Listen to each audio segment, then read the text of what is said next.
Hi, I'm Jana Manuelpillai for the Noble Sage Art Collection in London.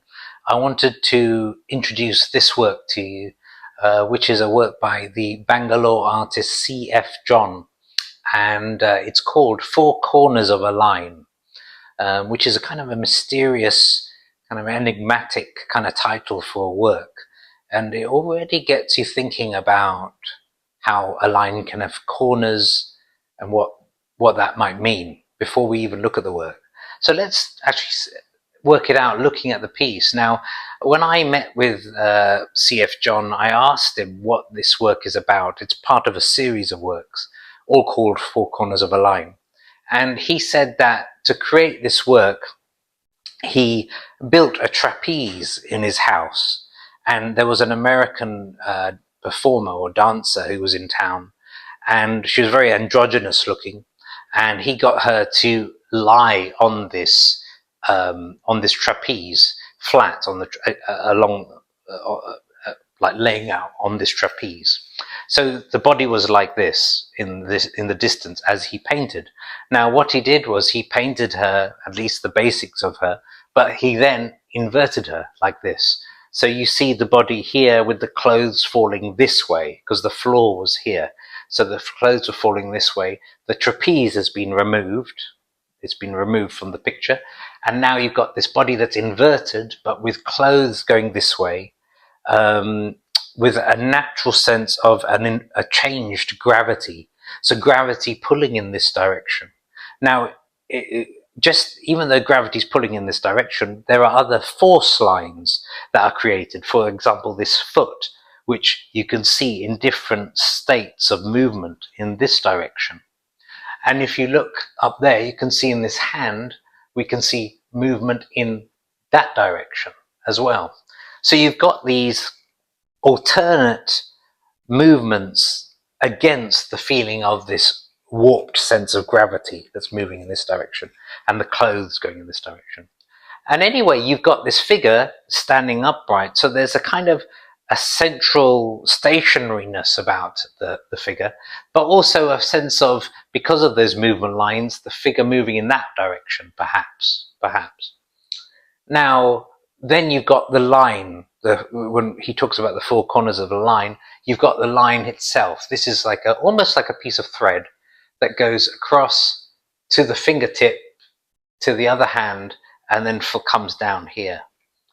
You've got that line, which is creating another dynamic in the work, because as we follow the line, it doesn't move in relation to this motion or the motion of gravity.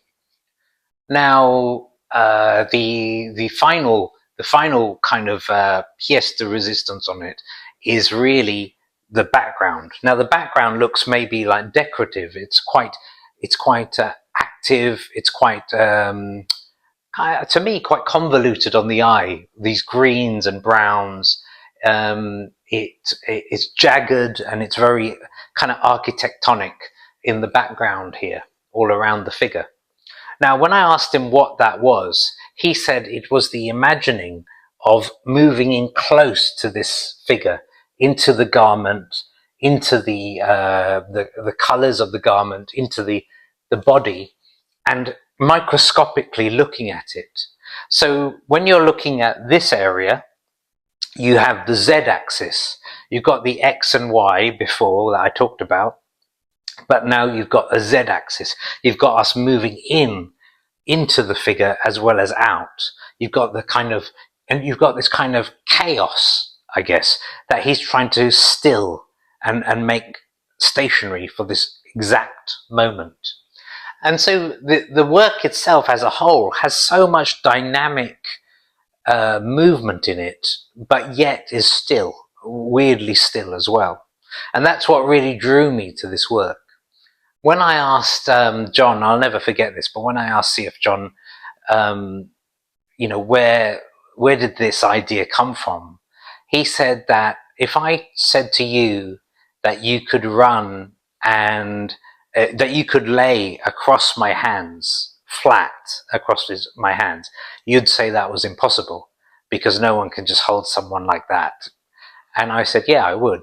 And he said, but if you ran and leapt across me, for 1 second you would be flat. You would be flat across my hands. So at that 1 second, all the definitions and the kind of the physics kind of doesn't stand up. It doesn't function, like it doesn't give us the same comfort level. And he says that's what I'm interested in the painting, because when we paint on a canvas, we essentially are painting on a flat surface. So already we're trying often to play with the view and pretend something more three-dimensional. But here he's really getting to grips with the dynamic qualities of a painting and how you can manipulate a viewer and get them to imagine and movements in a work that's actually essentially still.